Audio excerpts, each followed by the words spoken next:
जमालिया भवन ट्रस्ट के सभी ट्रस्टियों को मैं अनुरोध करूंगा, सुधीर गुंगा जी, डॉक्टर शाम सिंह जी जोशना, सुरेश कागड़ा जी, पंकज मुंद्रा जी, प्रदीप बिगा जी, एडवोकेट शरदजीत खट्टर जी, मिंटू कागड़ा जी, मनोज जी कुंवर जी और अनिल कुंवरा जी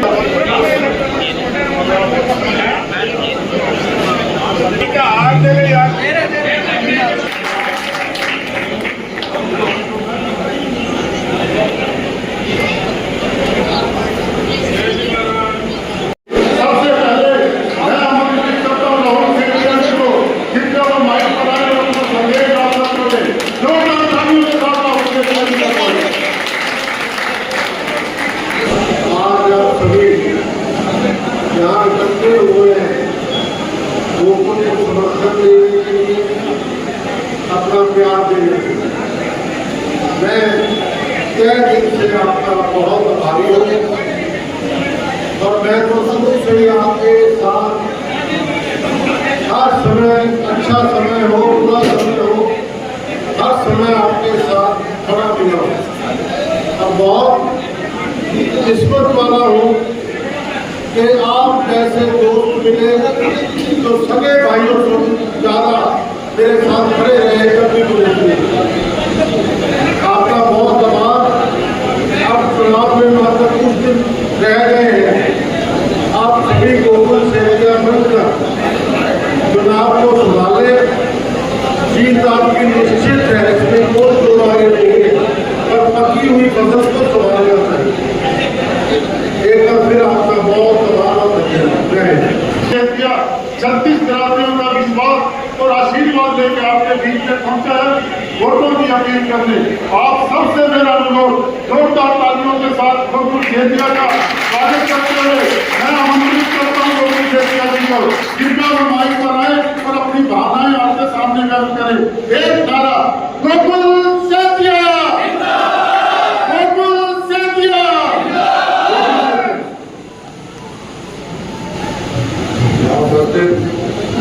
सभी मेरे बुजुर्गों, मेरी माताएं, मेरे नौजवान साथियों और प्यारे बच्चों, आप सभी को राम राम, सत श्री अकाल।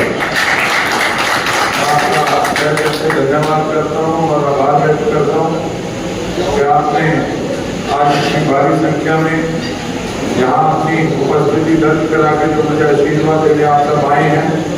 सदैव गोकुल सेतिया इसको अपने और सारी चीजें आज आपके सामने और कुछ नहीं है। आप पिछले 10 सालों से देख रहे हैं कि किस प्रकार से हमारा इलाका जो है वो पिछड़ता जा रहा है। आज राजनीति केवल जातिवाद के अंदर भटकी रह गई। शराब और पैसे के इस सिलसिले के अंदर खत्म होती जा रही है सच्चाई, डेवलपमेंट की सोच, किस प्रकार से हमारा इलाका प्रोग्रेस करे। आज इस सोच के साथ कोई भी राजनीतिक आदमी हमारे इलाके में आगे नहीं आ रहा।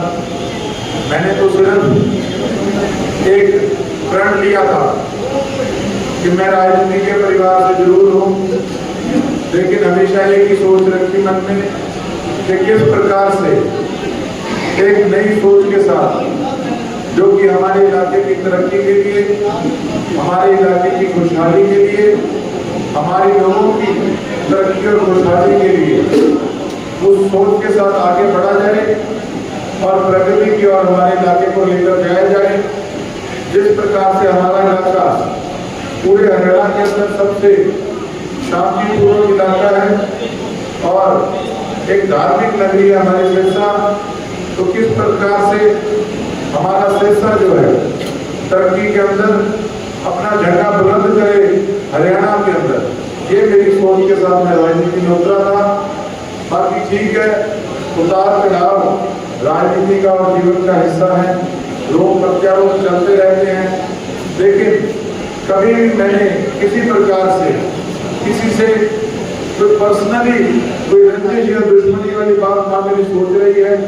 हाँ, राजनीतिक सोच की विचारधारा के टकराव जो है वो राजनीति के अंदर ना चाहते कई बार चीज़ें हो जाती हैं और बाद में चीज़ें लगती हैं कि कहाँ से कहाँ तक बातें पहुँच गई।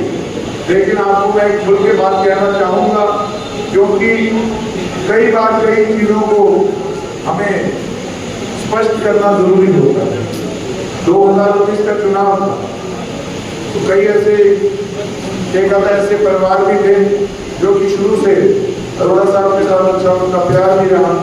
लेकिन ठीक है, हर आदमी की अपनी महत्वाकांक्षाएं होती हैं, तो उन महत्वाकांक्षाओं को लेकर अपना अपना रास्ता हर आदमी अपनाता है, उसमें कोई बुराई भी नहीं। लेकिन जब बीजेपी के अंदर था मैं, तो हमारी एक बार चर्चा हुई थी पहले कि ठीक है, टिकट किसको भी मिलेगी, हम एक दूसरे के साथ चलेंगे।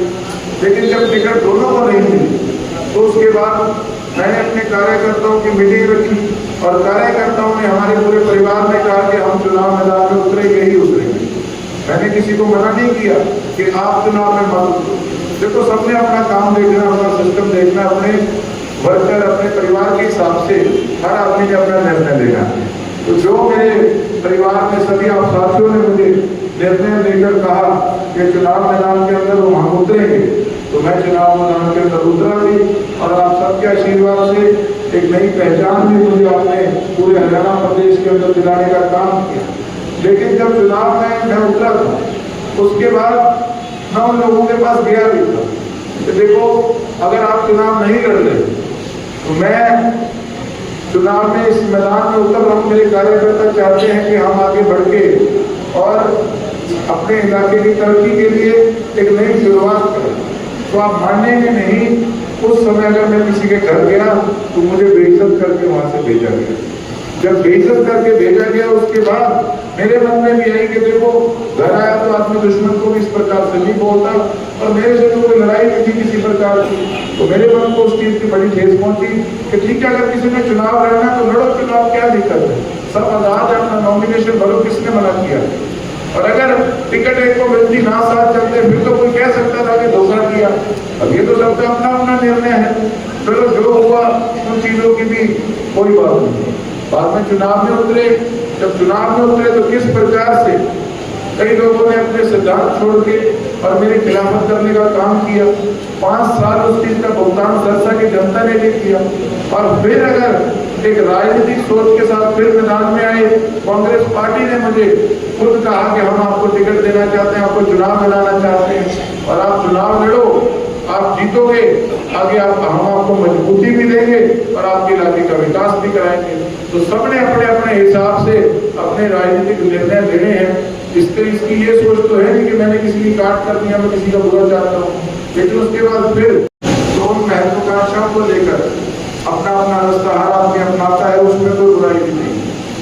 लेकिन जब बीजेपी के अंदर था मैं, तो हमारी एक बार चर्चा हुई थी पहले कि ठीक है, टिकट किसको भी मिलेगी, हम एक दूसरे के साथ चलेंगे। लेकिन जब टिकट दोनों को नहीं मिली तो उसके बाद मैंने अपने कार्यकर्ताओं की मीटिंग रखी और कार्यकर्ताओं ने हमारे पूरे परिवार ने कहा कि हम चुनाव मैदान में उतरेंगे ही उतरेंगे। मैंने किसी को मना नहीं किया कि आप चुनाव में मत उतरो। देखो, सबने अपना काम देखना, अपना सिस्टम देखना, अपने वर्कर अपने परिवार के हिसाब से हर आदमी ने अपना निर्णय लेना। तो जो मेरे परिवार में सभी आप साथियों ने मुझे निर्णय लेकर कहा कि चुनाव मैदान के अंदर वो हम उतरेंगे, तो मैं चुनाव मैदान के अंदर उतरा भी और आप सबके आशीर्वाद से एक नई पहचान भी मुझे अपने पूरे हरियाणा प्रदेश के अंदर दिलाने का काम किया। लेकिन जब चुनाव में मैं उतरा था, उसके बाद मैं उन लोगों के पास गया भी था कि देखो, अगर आप चुनाव नहीं लड़ रहे तो मैं चुनाव में इस मैदान में उतर रहा हूँ। मेरे कार्यकर्ता चाहते हैं कि हम आगे बढ़ के और अपने इलाके की तरक्की के लिए एक नई शुरुआत करें। तो आप मानेंगे नहीं, उस समय अगर मैं किसी के घर गया तो मुझे बेइज्जत करके वहां से भेजा गया। जब बेइज्जत करके भेजा गया, उसके बाद मेरे मन में भी आई कि देखो, घर आया तो आदमी दुश्मन को भी इस प्रकार से नहीं बोलता, और मेरे से तो कोई लड़ाई नहीं थी किसी प्रकार की। तो मेरे मन को उस चीज की बड़ी ठेस पहुंची कि ठीक है, अगर किसी ने चुनाव लड़ना तो लड़ो, चुनाव क्या दिक्कत है, सब आजाद है, अपना नॉमिनेशन भरो, किसने मना किया। और अगर टिकट एक को मिलती ना साथ चलते फिर तो कोई कह सकता था कि धोखा किया। अब ये तो सबका अपना अपना निर्णय है। चलो, जो हुआ उन चीजों की भी कोई बात नहीं। बाद में चुनाव में उतरे, जब चुनाव में उतरे तो किस प्रकार से कई लोगों ने अपने सिद्धांत छोड़ के और मेरी खिलाफत करने का काम किया। 5 साल उस चीज का भुगतान सरसा की जनता ने भी किया। और फिर अगर एक राजनीतिक सोच के साथ फिर मैदान में आए, कांग्रेस पार्टी ने मुझे खुद कहा कि हम आपको टिकट देना चाहते हैं, आपको चुनाव लड़ाना चाहते हैं और आप चुनाव लड़ो, आप जीतोगे, आगे हम आपको मजबूती भी देंगे और आपके इलाके का विकास भी कराएंगे। तो सबने अपने अपने हिसाब से अपने राजनीतिक निर्णय लेने हैं। इसकी ये सोच तो है नहीं कि मैंने किसी की काट कर दिया, मैं किसी का बुरा चाहता हूँ। लेकिन उसके बाद फिर मेरे परिवार के बारे में, मेरे फादर साहब के बारे में गलत टिप्पणी की गई। देखिए, राजनीति बाद में हर आदमी पहले अपनी इज्जत के लिए चलता है और अरोड़ा साहब ने भी, मेरे परिवार ने कभी स्वार्थ की राजनीति नहीं की। हमने तो इज्जत की राजनीति की है और इज्जतदार लोग ही हमारे साथ जुड़े जो हमारे सामने गए। उसके बाद जो भी निर्णय हुआ, कांग्रेस पार्टी ने मुझे दिल्ली बुलाया, मुझे टिकट देने का काम किया। तो इसका ये मतलब थोड़ी कि मैं किसी की काट कर रहा था, लेकिन जिस प्रकार की शब्दावली बोली गई और जो टिप्पणी की गई, तो देखो मैं भी इंसान, मेरे बारे में 100 बुरा भला कह रहे कोई उसमें दिक्कत वाली बात नहीं। लेकिन हाँ, मैं इस करके जरूर बोला था कि देखो 5 साल में एक इंसान को पूछते रहे कि आप गोवा बैठे रहते हो, आप वहां से आते हो, लेकिन ये भी तो सोचना होगा ना कि उनको जिताने के अंदर किसका योगदान रहा। और मेरे से तो किसी प्रकार की कोई बात ही नहीं थी, लेकिन फिर भी मेरा भी नुकसान किया और मेरे नुकसान की छोड़ो, मैं राजनीति में कोई अपने पर्सनल फायदे के लिए नहीं आया। मैं आया हूँ इलाके की तरक्की के लिए, मेरी सोच के साथ मैं चल रहा हूँ। तो कहीं ना कहीं 5 साल भुगतान तो लोगों को करना पड़ा ना इस चीज का। चलो, जो टिप्पणी किसी ने कर दी, आगे से मैं भी देखो जो मन में हो वो मुंह पे, ये नहीं कि मेरे मन में कुछ और, मैं मुंह पे कुछ और।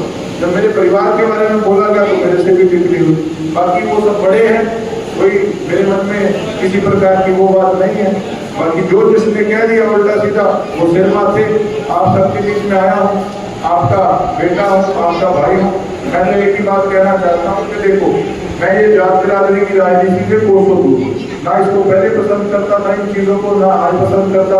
और आपको वायदा करता हूँ, जब भी कोई बात करूंगा, अगर आप आशीर्वाद लेके मुझे सरकार के अंदर लेके आते हो, तो मेरी केवल और केवल एक ही सोच रहेगी कि किस प्रकार से हमारा इलाका तरक्की करे, आप लोगों का विकास हो। इसी सोच के साथ आगे बढ़ूंगा, ये आपको वायदा करके एक बार फिर आप सभी का बहुत बहुत धन्यवाद करता हूँ। और आप सभी बुजुर्ग को स्वर्गीय लक्ष्मण दास अरोड़ा जी के हमेशा साथी रहे हो। आप लोगों ने तो हमेशा उनका हौसला बढ़ाने का काम किया है और केवल आपने वोट रूपी आशीर्वाद नहीं दिया, बल्कि कंधे से कंधा मिलाकर आपने अरोड़ा साहब का हमेशा हमारे परिवार का हौसला बढ़ाने का काम किया है।